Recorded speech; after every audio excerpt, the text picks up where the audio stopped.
जय सिया राम, जय श्री कृष्णा। आज हम सुनेंगे श्रीमद् भागवत गीता 8वां अध्याय अक्षर ब्रह्म योग। 7वें अध्याय में भगवान ने अर्जुन को सत्य स्वरूप का तत्व सुनने के लिए सावधान कर उसे कहने की प्रतिज्ञा की। फिर उसे जानने वालों की प्रशंसा करके उस तत्व को विभिन्न तरह से समझाकर उसे जानने के कारणों को भी अच्छी तरह से समझाया और आखिर में ब्रह्म, अध्यात्म, कर्म, अधिभूत, अधिदेव और अधियज्ञ सहित भगवान के समग्र स्वरूप को जानने वाले भक्तों की महिमा का वर्णन करके वह अध्याय समाप्त किया। लेकिन ब्रह्म, अध्यात्म, कर्म, अधिभूत, अधिदेव और अधियज्ञ इन 6 बातों का और मरण काल में भगवान को जानने की बात का रहस्य समझ में नहीं आया। इसलिए अर्जुन पूछते हैं। अर्जुन ने कहा, हे पुरुषोत्तम, वह ब्रह्म क्या है, अध्यात्म क्या है, कर्म क्या है, अधिभूत नाम से क्या कहा गया है और अधिदेव किसको कहते हैं?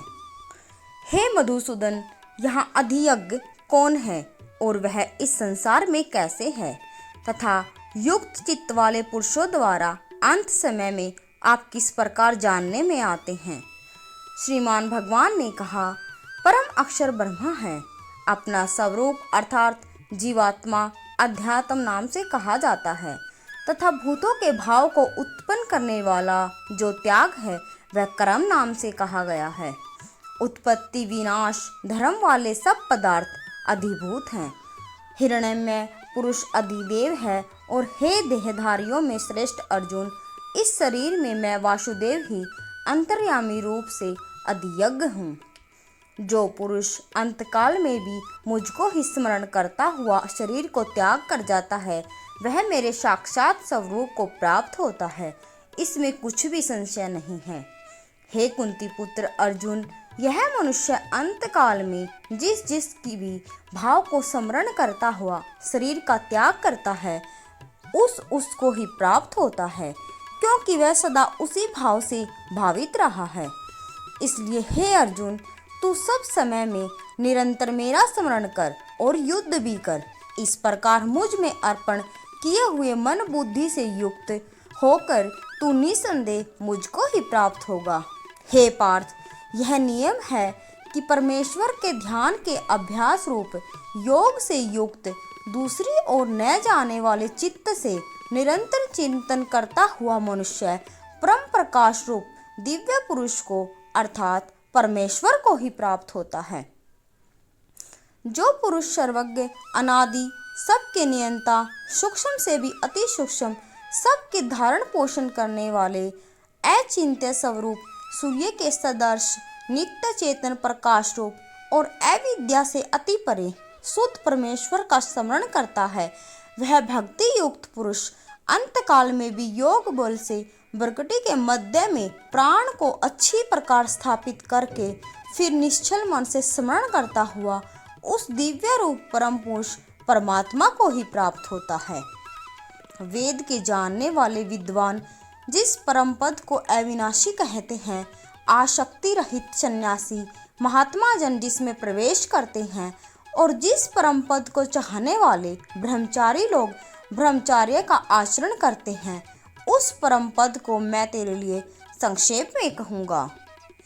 सब इंद्रियों को द्वार को रोक कर तथा मन को हृदय देश में स्थिर करके फिर उस जीते हुए मन के द्वारा प्राण को मस्तक में स्थापित करके परमात्मा संबंधी योग धारणा में स्थित होकर जो पुरुष ओम इस एक अक्षर रूप ब्रह्मा का उच्चारण करता हुआ और इसके अर्थ स्वरूप मुझ निर्गुण ब्रह्मा का चिंतन करता हुआ शरीर को त्याग कर जाता है, वह पुरुष परम गति को प्राप्त होता है।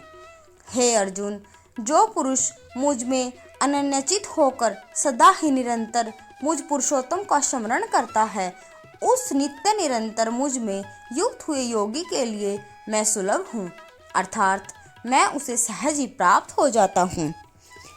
परम सिद्धि को प्राप्त महात्मा जन मुझ को प्राप्त होकर दुखों के घर तथा क्षणभंगुर पुनर्जन्म को नहीं प्राप्त होते हैं।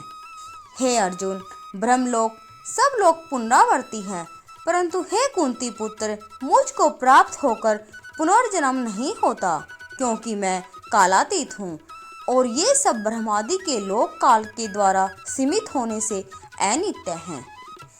ब्रह्मा का जो एक दिन है उसका 1000 चतुर्युगी तक की अवधि वाला और रात्रि को भी 1000 चतुर्युगी तक की अवधि वाला जो पुरुष तत्व से जानते हैं वे योगी जन काल के तत्व को जानने वाले हैं। संपूर्ण चराचर भूतगण ब्रह्मा के दिन के प्रवेश काल में अव्यक्त से अर्थात ब्रह्मा के सूक्ष्म शरीर से उत्पन्न होते हैं और ब्रह्मा की रात्रि के प्रवेश काल में उस अव्यक्त नामक ब्रह्मा के सूक्ष्म शरीर में लीन हो जाते हैं। हे पार्थ, वही है भूत समुदाय उत्पन्न होकर प्रकृति के वश में हुआ रात्रि के प्रवेश काल में लीन होता है और दिन के प्रवेश काल में फिर उत्पन्न होता है। उस अव्यक्त से भी अति परे दूसरा अर्थात विलक्षण जो सनातन अव्यक्त भाव है वह परम दिव्य पुरुष सब भूतों के नष्ट होने पर भी नष्ट नहीं होता। जो अव्यक्त अक्षर इस नाम से कहा गया है उसी अक्षर नामक अव्यक्त भाव को परम गति कहते हैं तथा जिस सनातन अव्यक्त भाव को प्राप्त होकर मनुष्य वापस नहीं आते वह मेरा परम धाम है।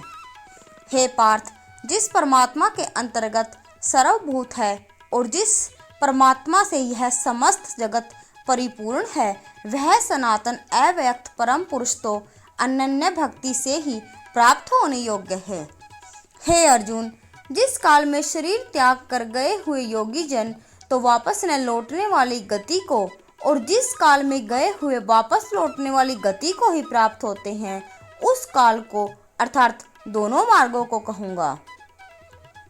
जिस मार्ग में ज्योतिर्मय अग्नि अभिमानी देवता है, दिन का अभिमानी देवता है, शुक्ल पक्ष का अभिमानी देवता है और उत्तरायण के 6 महीनों का अभिमानी देवता है, उस मार्ग में मर गए हुए ब्रह्मवेता योगी जन उपयुक्त देवताओं द्वारा कर्म में ले जाए जाकर ब्रह्मा को प्राप्त होते हैं।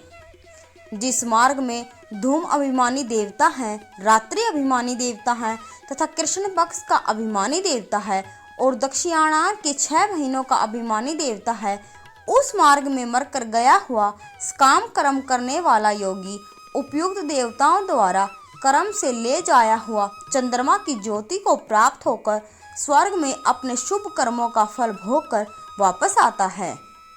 क्योंकि जगत के ये 2 प्रकार के शुक्ल और कृष्ण अर्थात देवयान और पितृयान मार्ग सनातन माने गए हैं।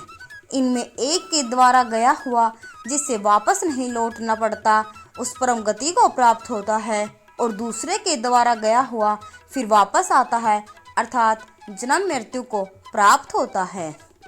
हे पार्थ, इस प्रकार इन दोनों मार्गों को तत्व से जानकर कोई भी योगी मोहित नहीं होता। इस कारण हे अर्जुन, तू सब काल में समबुद्धि रूप योग से युक्त हो अर्थात निरंतर मेरी प्राप्ति के लिए साधन करने वाला हो। योगी पुरुष इस रहस्य को तत्व से जानकर वेदों के पढ़ने में तथा यज्ञ तप दान आदि करने में जो पुण्य काल कहा गया है उन सबको निसंदेह उल्लंघन कर जाता है और सनातन परम पद को प्राप्त होता है। इस प्रकार उपनिषद ब्रह्म विद्या और योग शास्त्र रूप में श्रीमद् भागवत गीता के श्री कृष्ण अर्जुन संवाद में अक्षर ब्रह्म योग नामक 8वां अध्याय संपूर्ण हुआ। धन्यवाद। जय श्री राम, जय श्री कृष्णा, जय श्री कृष्णा।